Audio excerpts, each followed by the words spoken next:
Deddy Mulyadi dan politik gaya rakyat, personal branding yang mengundang pro dan kontra.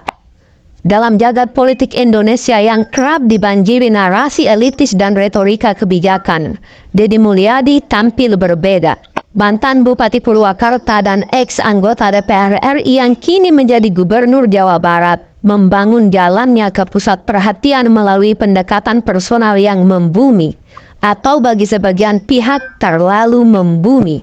Dia bukan sibuk rapat di ruang tertutup atau kampanye di panggung-panggung formal, melainkan terjun langsung ke pasar, ke sawah, nyebur ke kali, masuk ke rumah-rumah warga miskin.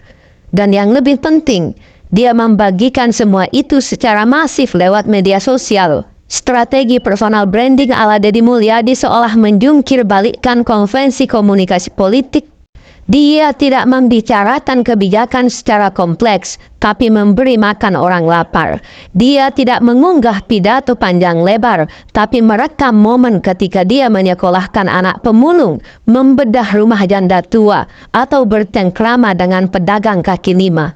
Video-video itu ditonton jutaan orang, menyentuh emosi publik dan menjadikannya tokoh yang disukai, sekaligus dikritik. Di satu sisi, Deddy Mulyadi berhasil mengisi kekosongan empati dalam politik. Dia tampil sebagai sosok yang hadir, menyentuh langsung, dan memberi solusi instan di tengah masyarakat kecil. Dalam era digital, di mana sentuhan politik terasa semakin abstrak, kehadiran Deddy Mulyadi di layar-layar ponsel rakyat menjadi oase.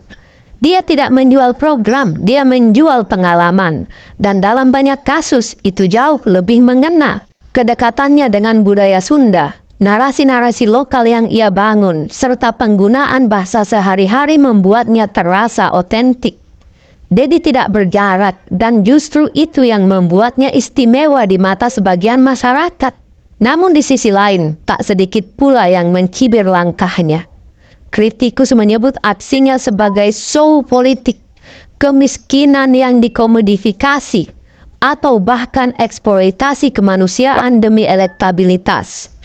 Beberapa pihak menyebut solusi yang dia berikan bersifat karitatif dan tidak menyentuh akar struktural masalah. Bahkan ada yang menilai kehadirannya yang tiba-tiba di berbagai lokasi hanya mempertebal kesan pencitraan. Pertanyaannya, apakah semua itu salah? Di era ketika kepercayaan publik pada politisi begitu rendah, Deddy Mulyadi justru memposisikan dirinya bukan sebagai politisi, melainkan sebagai kawan rakyat. Apakah itu murni strategi? Tentu. Tapi apakah strategi itu efektif? Jelas. Dan pada titik tertentu, efektivitas dalam menyentuh rakyat memang adalah inti dari politik itu sendiri. Yang perlu dicermati bukan semata-mata soal tulus atau tidak tulus, melainkan bagaimana figur seperti Deddy Mulyadi membuka ruang baru dalam personal branding politik Indonesia. Dia menunjukkan bahwa komunikasi politik tak harus selalu berat, formal atau abstrak.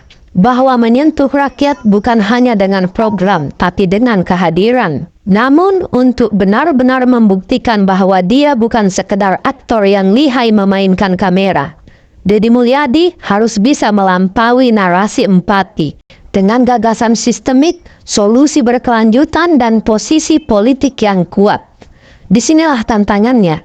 Apakah dia akan tetap jadi pejuang rakyat kecil ketika kekuasaan benar-benar ada di tangannya?